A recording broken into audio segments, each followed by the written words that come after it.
O Jews, what was it, think ye, that made me leave a land of bread and wine for a land of hardship and hunger?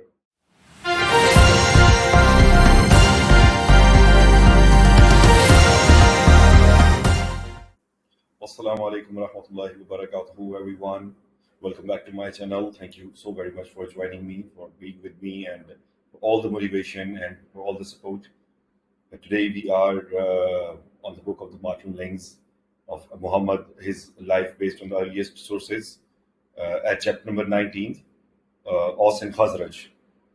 The tribes of Aws and Khazraj had alliances with some of the Jewish tribes who lived beside them in Yathrib, but relations between them were often strained and fraught with ill feeling, not least because the monotheistic Jews, conscious of being God's chosen people,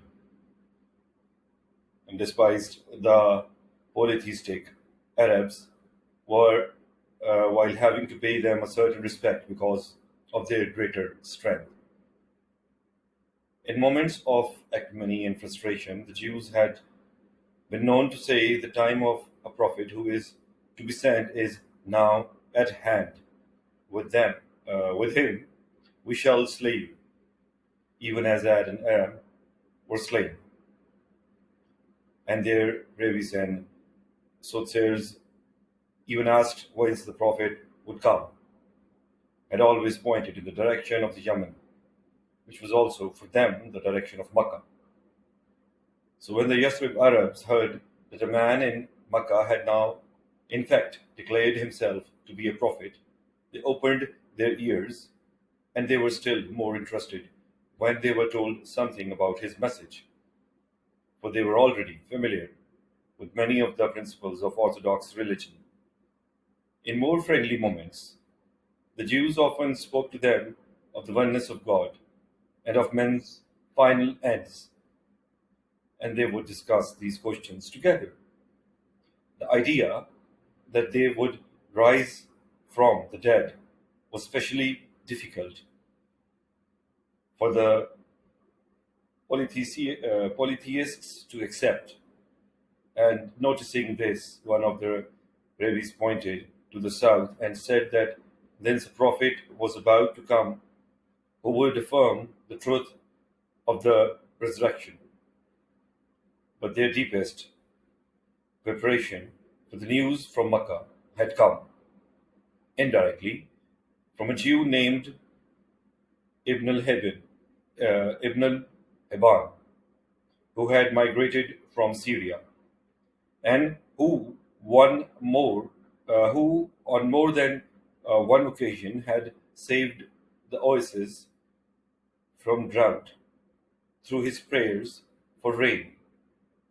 This saintly man had died about the time that the prophet had received his first revelation, and when he had felt himself at the point of death, as Aws and Khazraj were subsequently told, he had said to those about him, O Jews, what was it, think ye, that made me leave a land of bread and wine for a land of hardship and hunger? Thou best knowest.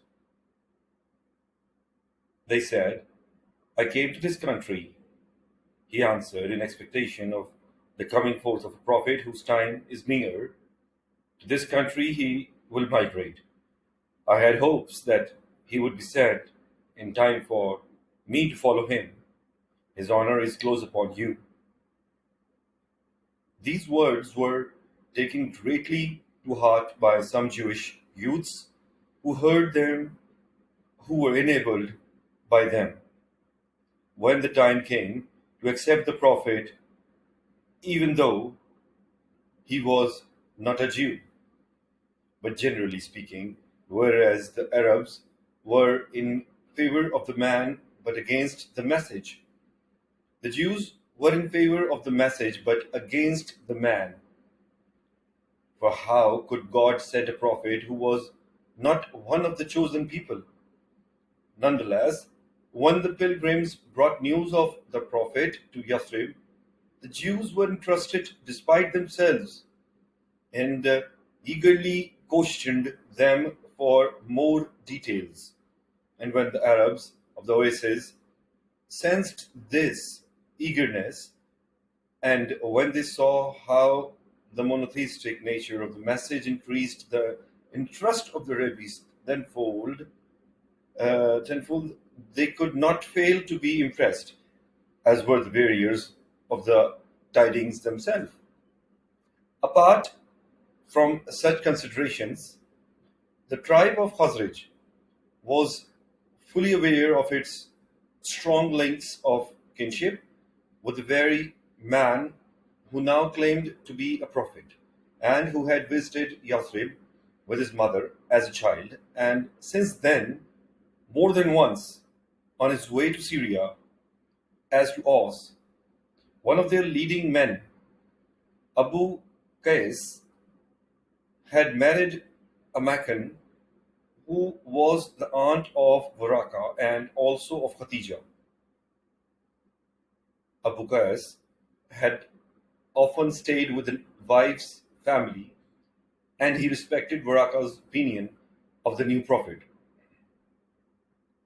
All these factors, supplemented by continuous reports of pilgrims and other visitors from Mecca, now began to work upon the people of the oasis, but for the moment, most of their attention was centered upon the urgent problems of their own internal affairs.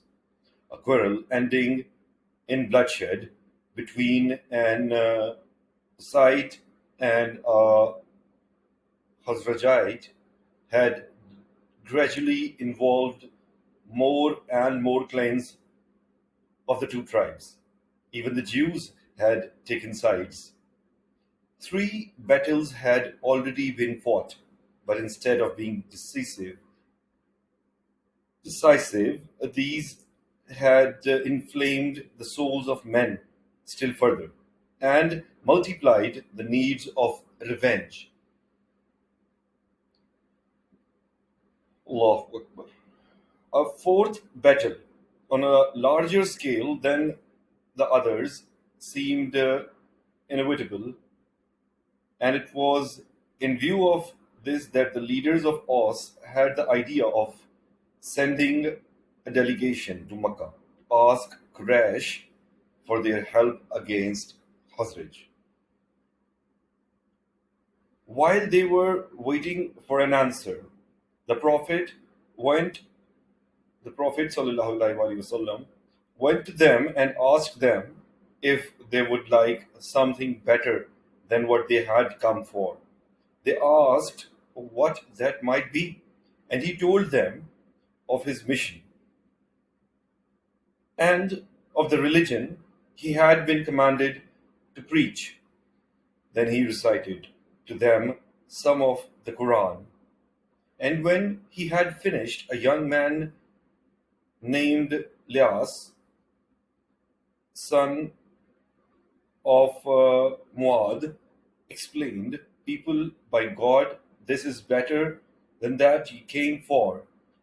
But the leader of the delegation took a handful of earth and threw it in the youth's face, saying, "Let that be all from thee. By my life, we have come for others than this." Lias relapsed into silence, and the Prophet left them. Quraysh refused their request for help, and they returned to Medina shortly after this Lias died. And those who were present at this death said that they heard him continually testifying to the oneness of God and magnifying, praising, and glorifying him until the end. He is thus counted as the first man of Yathrib to enter Islam. Thank you so very much. Assalamu alaikum wa rahmatullahi wa barakatuh. Iltama se dua. Jazakumullah khairan kaseera.